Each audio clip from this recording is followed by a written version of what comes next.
Isaiah 7. In the days of Ahaz the son of Jotham, son of Uzziah, king of Judah, Rezin the king of Syria and Pekah the son of Remaliah the king of Israel came up to Jerusalem to wage war against it, but could not yet mount an attack against it. When the house of David was told, Syria is in league with Ephraim, the heart of Ahaz and the heart of his people shook, as the trees of the forest shake before the wind.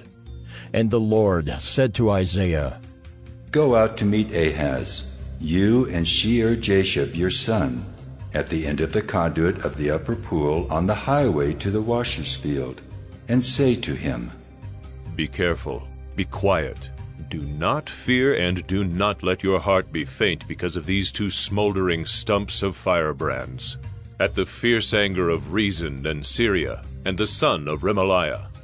Because Syria with Ephraim and the son of Remaliah has devised evil against you, saying, Let us go up against Judah and terrify it, and let us conquer it for ourselves, and set up the son of Tebaal as king in the midst of it. Thus says the Lord God, It shall not stand, and it shall not come to pass.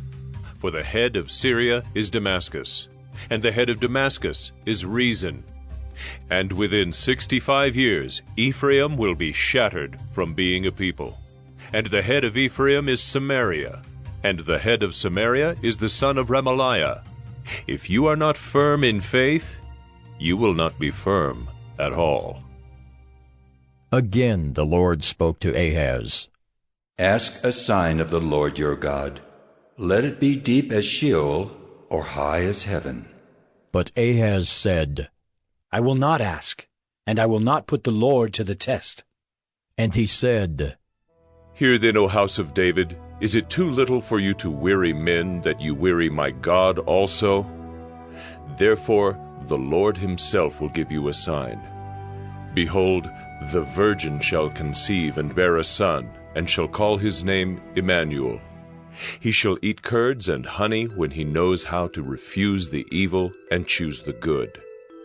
For before the boy knows how to refuse the evil and choose the good, the land, whose two kings you dread, will be deserted. The Lord will bring upon you and upon your people and upon your father's house such days as have not come since the day that Ephraim departed from Judah, the king of Assyria. In that day the Lord will whistle for the fly that is at the end of the streams of Egypt, and for the bee that is in the land of Assyria.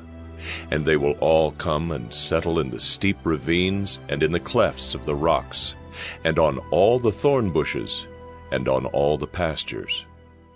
In that day the Lord will shave with a razor that is hired beyond the river, with the king of Assyria, the head and the hair of the feet, and it will sweep away the beard also. In that day a man will keep alive a young cow and 2 sheep, and because of the abundance of milk that they give, he will eat curds, for everyone who is left in the land will eat curds and honey. In that day every place where there used to be 1,000 vines worth 1,000 shekels of silver will become briars and thorns. With bow and arrows a man will come there, for all the land will be briars and thorns. And as for all the hills that used to be hoed with a hoe, you will not come there for fear of briars and thorns, but they will become a place where cattle are let loose and where sheep tread.